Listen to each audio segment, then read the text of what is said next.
بسم اللہ الرحمن الرحیم۔ السلام علیکم ناظرین۔ پرانے زمانے قدیم میں شہر بصرہ کا ایک عادل، نیک مزاج اور غریب پرور بادشاہ تھا۔ دنیا کی سبھی نعمتیں اس کو حاصل تھیں، دولت، ثروت، عزت، حکومت، لیکن اولاد کوئی نہ تھی۔ اسی وجہ سے اکثر دل شکستہ اور مایوس رہا کرتا تھا۔ اس نے بڑی تدبیریں کی لیکن سفید نتیجہ نہیں نکلا۔ آخر درویشوں اور فقراء سے رجوع کیا۔ ایک مدت تک ان کی خدمت کرتا رہا۔ آخر اس کی التجا قبول ہوئی اور ایک نہایت حسین و جمیل لڑکا پیدا ہوا۔ باپ نے اس کا نام زین الصنم رکھا۔ شہزادہ جب تھوڑا بڑا ہوا تو قابل استادوں کے سپرد کر دیا گیا، جو رات دن محنت و مشقت سے اس کی تعلیم و تربیت میں مشغول رہے۔ 15-16 برس کی عمر میں زین الصنم تعلیم حاصل کر کے امور سلطنت میں بادشاہ کی معاونت کرنے لگا۔ اس طرح سال 2 سال میں حکومت کے سب امور اسرار سے واقف ہو گیا۔ بادشاہ نے اپنی طبعی عمر پوری کر کے وفات پائی اور عنان حکومت زین الصنم کے ہاتھ آئی، اور تعلیم یافتہ ہونے کے باوجود شہزادہ عیش میں مشغول ہو گیا۔ ملکی نظام بگڑنے لگا اور بہت سے حاکم خودسر ہو گئے۔ رعایا نااہل حاکموں کے ہاتھوں میں نالا رہنے لگی، خزانہ خالی ہو گیا۔ اسی زمانے میں شہزادے نے خواب میں ایک بزرگ کو دیکھا۔ وہ فرماتے ہیں کہ بیٹا، یہ کیا کر رہے ہو؟ تمہاری تو سلطنت تباہ و برباد ہو رہی ہے۔ تمام کاروبار بیکار اور خوشامد کرنے والوں کے ہاتھوں میں ہے۔ ہوش میں آؤ اور اپنے کام کو سنبھالو، اور جب نظم و ضبط درست ہو جائے تو پھر قاہرہ دارالحکومت میں جاؤ، تمہیں بہت فائدہ ہوگا۔ صبح کو شہزادہ بیدار ہوا تو اپنی حرکات پر غور کر کے بہت شرمندہ ہوا اور عہد کر لیا کہ جلد از جلد امور سلطنت کی اصلاح کروں گا۔ باپ کے زمانے کے تجربہ کار افسروں کو ذمہ دار عہدوں پر مقرر کیا، نااہل، بے ایمان اور خوش آمدی افسروں کو نکال دیا۔ قابل افسروں کو فوج میں واپس بلایا، اخراجات کو اعتدال پر لایا۔ سال بھر ہی میں حالت بدلنے لگی۔ جب خزانے میں کافی روپیہ جمع ہو گیا تو وزیر اعظم سپہ سالار اور افواج سے مشورہ کر کے نئی سپاہ بھرتی کی اور ان تمام حاکموں کی سرکوبی کا حکم جاری کیا جو خود مختاری کا دعویٰ کرنے لگے تھے۔ دوسرے سال ملک میں امن قائم ہو گیا، سب اضلاع قبضے میں آ گئے اور زین الصنم کو چین کا سانس لینا میسر ہوا۔ انہی دنوں اس نے پھر خواب میں اس بزرگ کو دیکھا۔ فرماتے ہیں کہ تم نے اپنے فرائض بہت اچھی طرح پورے کیے، اب قاہرہ جاؤ، تمہیں بہت فائدہ ہوگا اور باقی پریشانیاں بھی رفع ہو جائیں گی۔ ماں نے مشورہ دیا کہ زین الصنم اپنی حکومت کو سنبھالو، یہی کافی ہے، لیکن زین الصنم نہ مانا اور کچھ ملازم ساتھ لے کر قاہرہ روانہ ہو گیا۔ قاہرہ پہنچنے پر ایک مناسب جگہ ٹھہرا اور سوچنے لگا اب کیا کروں۔ پھر خواب میں بزرگ نظر آئے اور کہا اس پریشانی میں کامیابی حاصل کرو گے، اب پھر بصرہ جاؤ، وہیں تم کو ایک نایاب خزانہ ملے گا۔ جب صبح کو زین الصنم بیدار ہوا تو بڑا حیران ہوا، اگر کام بصرہ ہی میں ہونا تھا تو یہاں بلانے سے کیا فائدہ ہوگا۔ بہرحال مجبوری تھی، بصرہ واپس آ گیا اور ماں سے کل حالات سے بیان کیے۔ وہ کہنے لگی کہ میں نے شروع میں ہی سمجھایا تھا، خواہ مخواہ کیوں سفر کرتے ہو، عدل و انصاف سے حکومت کرو، خدا اس میں برکت اور کامیابی عطا کرے گا۔ اسی رات پھر اس نے خواب میں اس بزرگ کو دیکھا۔ وہ کہہ رہا تھا کہ اب تمہارا کامیابی کا وقت آ گیا ہے، اپنے باپ کی خلوت گاہ کی زمین کھودو، موجودہ خزانہ مل جائے گا۔ صبح اٹھ کر زین الصنم نے اپنی ماں سے خواب بیان کیا اور کہنے لگی کہ تم اس خیال کو چھوڑو، نہ معلوم کون تم کو بہکاتا ہے۔ لیکن زین الصنم کہنے لگا کہ اماں، اس میں کوئی زیادہ محنت اور وقت بھی نہیں ہے، تجربہ ضرور کرنا چاہیے۔ چنانچہ اس نے خود ہی زمین کھودنی شروع کی۔ دور تک کھودنے کے باوجود جب کچھ آثار ظاہر نہ ہوئے تو اس کے دل میں خیال پیدا ہوا، یہ میرے ہی روزانہ تخیل کا نتیجہ تو نہیں، اور قریب تھا کہ وہ کام بند کر دے۔ پھر خیال آیا کہ تھوڑی کھدائی اور کر کے دیکھنا چاہیے۔ چنانچہ مشتعل مزاجی سے پھر کوشش میں مصروف ہو گیا۔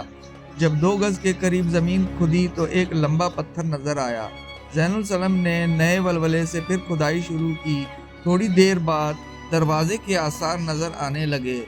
کچھ اور مٹی ہٹی تو ایک دروازہ نمودار ہو گیا۔ شہزادے نے اس کو کھولا تو ایک تہہ خانہ نظر آیا۔ اس نے اپنی ماں کو بلا کر دکھایا تو وہ بھی متعجب ہوئی۔ دونوں شمع لے کر اندر گئے تو بڑے بڑے مٹکے رکھے ہوئے تھے۔ جب ان کو کھول کر دیکھا تو تمام کے تمام اشرفیوں سے بھرے ہوئے تھے۔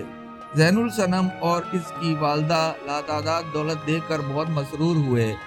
جب کل مٹکوں کو گنا گیا تو 1 کم 20 تھے اور ان کے اندر مجموعی دولت ساری سلطنت کی قیمت سے بھی زیادہ تھی۔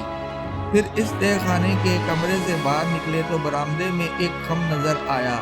اس کو کھولا تو اس میں سے ایک سونے کی کنجی ملی، لیکن ایسی کوئی چیز نظر نہ آئی جو اس سے کھولی جاتی۔ دونوں پھر اندر آئے اور کمرے کی ایک دیوار کا جائزہ لیا۔ آخر ایک دیوار میں دروازے کا نشان دیکھ کر اسے کنجی کی مدد سے کھولا تو ایک وسیع میدان میں داخل ہوئے۔ وہاں ایک بڑا تخت تھا جس میں 9 پائے نصب تھے۔ پائے خالص سونے کے تھے اور ہر پائے پر ایک الماس کی تصویر قائم تھی، اور تمام میدان ان الماسوں کی روشنی سے جگمگا رہا تھا۔ صرف ایک پایا خالی تھا۔ ماں اور بیٹا ایسا لاجواب تخت دیکھ کر نقش حیرت بن گئے۔ قریب جا کر دیکھا تو خالی پائے پر یہ عبرت لکھی ہوئی تھی۔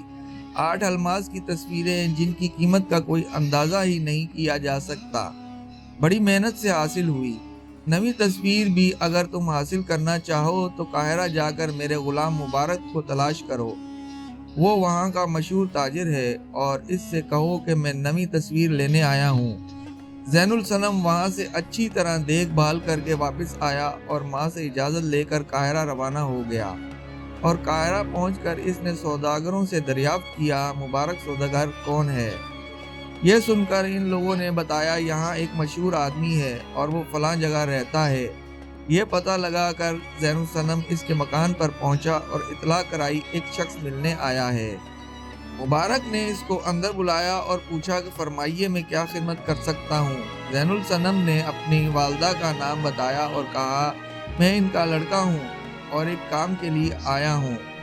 مبارک نے کہا کہ میں بصرہ سے آیا ہوں، لیکن اس وقت تو شاہ بصرہ کی کوئی اولاد نہ تھی اور بظاہر کوئی امید بھی نظر نہیں آتی تھی۔ زین الصنم نے کہا اگر آپ کو میری شخصیت پر شک ہے تو میں آپ کے اطمینان کے لیے بتا سکتا ہوں کہ میں نے 9 پایوں کے تخت کو دیکھ کر آیا ہوں اور 8 تصویروں بھی وہاں موجود ہیں۔ 9ویں پائے پر ہدایت ہے کہ قاہرہ میں مبارک سے ملو اور اس سے کہو کہ 9ویں تصویر لینا چاہتے ہو۔ یہ سنتے ہی مبارک ہاتھ باندھ کر کھڑا ہو گیا اور کہنے لگا بے شک آپ میرے آقا زادے ہیں اور میں آپ کا غلام ہوں۔ چند آرام فرمائیے، تھکان سفر رفع ہو جائے تو میں آپ کو شاہ جنات کے پاس لے جاؤں گا، آگے آپ کی قسمت۔ پھر اس نے بہت عزت و احترام سے زین الصنم کو ایک عالی شان مکان میں ٹھہرایا اور ہر قسم کا سامان راحت فراہم کر دیا۔ جب 2-3 روز میں شہزادہ اچھی طرح آرام کر چکا تو ایک روز مبارک نے قاہرہ کے بڑے بڑے سوداگروں کو اپنے یہاں مدعو کیا۔ کھانے سے پہلے شہزادے کو صدر مقام پر بٹھایا اور خود ہاتھ باندھ کر سامنے کھڑا ہو گیا۔ اس کے بعد حاضرین مجلس سے مخاطب ہو کر کہا یہ نوجوان میرے آقا شاہ بصرہ کا نور نظر ان کا وصال ہو گیا، اب یہ ہی میرے آقا کے جانشین ہیں۔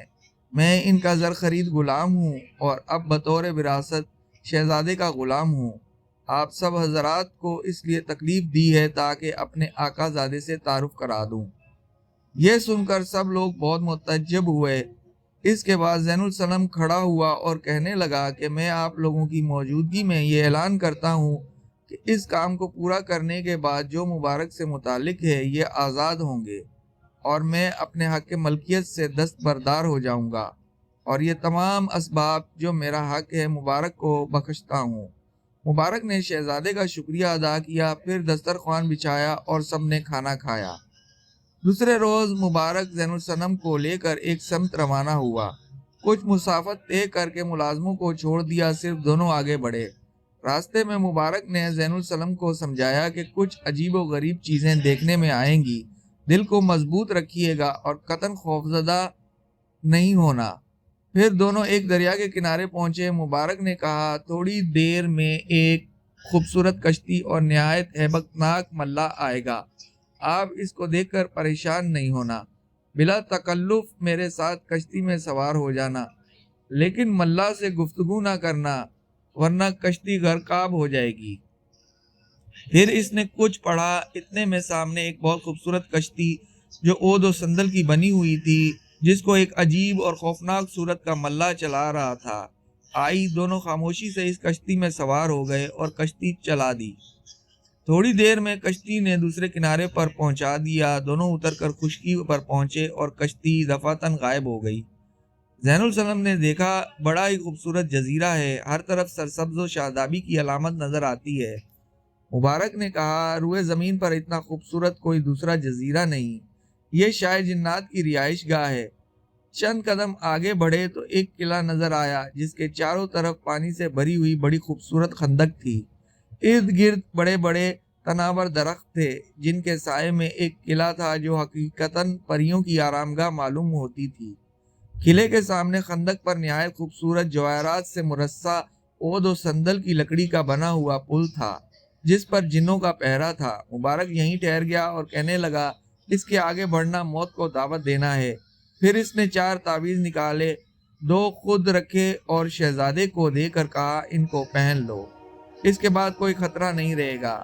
اب میں شاید جنات کو بلانے کے لیے اسم پڑھتا ہوں۔ اس کی آمد سے پہلے کڑک و گرج، اندھیرا اور زلزلہ محسوس ہوگا، لیکن خوفزدہ نہ ہونا۔ اس کے بعد شاید جنات آگے آئے، اگر مسکراتا ہوا آئے تو سمجھنا مہربان ہے، تم سے مل کر اس کو مسرت ہوگی، اور اگر کسی ہیبتناک شکل میں آئے تو یہ غصے کی علامت ہے۔ اس وقت غرض مطلب نہ کرنا، بلکہ سلام کے بعد اتنا کہہ دینا کہ میرے والد کا انتقال ہو گیا ہے اور اب میں آپ کی شفقت کی امید لے کر آیا ہوں۔ اگر وہ خوش ہوں تو غرض کرنا میں مہربانی کا طالب ہو کر آیا ہوں جو آپ میرے والد پر کیا کرتے تھے۔ یہ سب کچھ زین السلام کو سمجھا کر مبارک نے اسم پڑھنا شروع کیا۔ ایک دم زلزلہ آیا اور چاروں طرف اندھیرا چھا گیا، کڑک سے جی دہلا جاتا تھا۔ تھوڑی دیر بعد مطلع صاف ہو گیا اور ایک نہایت خوبصورت جوان مسکراتا ہوا ان کی طرف آیا۔ زین السلام نے نہایت ادب و احترام سے جھک کر سلام کیا، دست بدستہ کھڑا ہو گیا۔ شاہ جنات نے مسکرا کر زین السلام کی طرف دیکھا اور کہنے لگا، عزیز لڑکے، جس طرح مجھے تمہارے والد سے محبت تھی اسی طرح میں تم کو بھی چاہتا ہوں، بلکہ دوست کا لڑکا ہونے کی حیثیت سے تم میرے بچے ہو۔ تمہارے والد جب میرے پاس آتے تھے تو وہ جو تحفہ لایا کرتے تھے میں ان کو اس کے بدلے تصویر دیا کرتا تھا۔ 8 تصویریں وہ لے چکے ہیں کہ حکم قضا آ گیا اور ان کا انتقال ہو گیا۔ میں نے عہد کر لیا کہ نویں الماس کی تصویر جو سب سے قیمتی ہے تمہیں دوں گا۔ چنانچہ میں نے بزرگ بن کر تمہاری کوتاہی پر تمہیں متنبہ کیا اور تمہاری استقلال و ہمت کا امتحان لینے کے لیے قاہرہ بلایا اور پھر بصرہ واپس آ گیا، جس سے مجھے اندازہ ہو گیا کہ تم مستقل مزاج ہو۔ اس کے بعد میں نے تمہیں خزانے کا پتہ بتایا اور نویں پائے پر وہ عبارت بھی لکھ دی جسے دیکھ کر تم میرے پاس آئے ہو۔ میں اپنے عہد پر قائم ہوں اور تمہیں وہ تصویریں دوں گا، لیکن شرط یہ ہے کہ ایک نہایت خوبصورت بے عیب 15 سال کی دوشیزہ میرے لیے لاؤ، لیکن اس کا باطن بھی اتنا ہی حسین ہونا چاہیے جتنا کہ ظاہر ہو، اور جب تم میرے لیے کوئی دوشیزہ منتخب کر چکو تو پھر اس کے متعلق کوئی دوسرا ارادہ نہ کرنا، ورنہ نقصان کے ذمہ دار تم ہوگے۔ زین السلام نے سر تسلیم خم کیا اور کہا، تکمیل ارشاد کروں گا، لیکن یہ فرمائیے کہ اس کے باطن کو میں کیسے دریافت کروں گا؟ شاہ جنات نے ایک آئینہ دیا اور کہا، جب اس کی صورت اس میں دیکھو گے تو کل اندرونی حالات معلوم ہو جائیں گے۔ اس کے بعد اس نے ان دونوں کو رخصت کر دیا۔ جس وقت یہ دریا کے کنارے آئے تو وہی کشتی آئی اور دونوں کو دوسری طرف اتار کر غائب ہو گئی۔ مبارک اور زین السلام اپنے مکان پر واپس آئے اور لڑکی کی تلاش شروع کی۔ بہت سی لڑکیاں دیکھی جو اپنے حسن و جمال کی نظر رکھتی تھیں، لیکن جب شیشے میں دیکھا تو کسی کا دامن پاک نظر نہ آیا۔ مجبور ہو کر دونوں حسن مرضی حسینہ کی تلاش میں شہر بشہر پھرتے ہوئے بغداد پہنچے اور ایک عالی شان مکان کرائے پر لے کر رہنا شروع کیا۔ غربا اور یتیموں کی خبرگیری، فقیروں اور درویشوں کی تواضع کرتے ہوئے مہینے گزر گئے۔ آخر تمام بغداد میں زین السلم کی سخاوت دریازت کا شہرہ ہو گیا۔ بڑی نامی گرامی عمرہ اور رؤسا سے میل ملاقات ہو گیا۔ اسی دوران میں اس نے امیر گھرانوں کی لڑکیوں کو بھی دیکھا جو بہت نازک اندام تھی، لیکن جب آئینہ سامنے آیا تو معلوم ہوا کسی کا دامن صاف و شفاف نہیں ہے۔ زین السلم مایوس ہو کر واپس چلا تھا کہ اتفاقاً اسی زمانے میں اس نے وزیر اعظم بغداد کی لڑکی کی تعریف سنی۔ بڑی مشکلات جھیل کر اس کو دیکھا، واقعی وہ اپنا جواب نہ رکھتی تھی۔ اس کا حسن و جمال دیکھ کر زین السلم دل سے ہاتھ دھو بیٹھا۔ اس کے بعد آئینہ سیرت نما سے امتحان کیا تو معلوم ہوا اس کی سیرت بھی اتنی ہی پاک ہے جتنی ایک معصوم بچے کی۔ چنانچہ زین السلم نے پیغام شادی بھیجا جو منظور ہو گیا اور چند ہی روز بعد نکاح کر دیا گیا۔ نکاح کے بعد مبارک نے کہا، بس اب یہاں سے چلیے اور اس کو شاہ جنات کی خدمت میں پیش کر دیجیے تاکہ وعدہ جو کیا پورا ہو جائے۔ زین السلم نے کہا، مبارک، اس پر تو میں جان دینے لگا ہوں، کس طرح اس کو شاہ جنات کے حوالے کر دوں؟ ایسی پارسا نیک اور حسین بیوی پھر مجھے کہاں سے ملے گی؟ مبارک نے کہا، آپ بھی غضب کرتے ہیں۔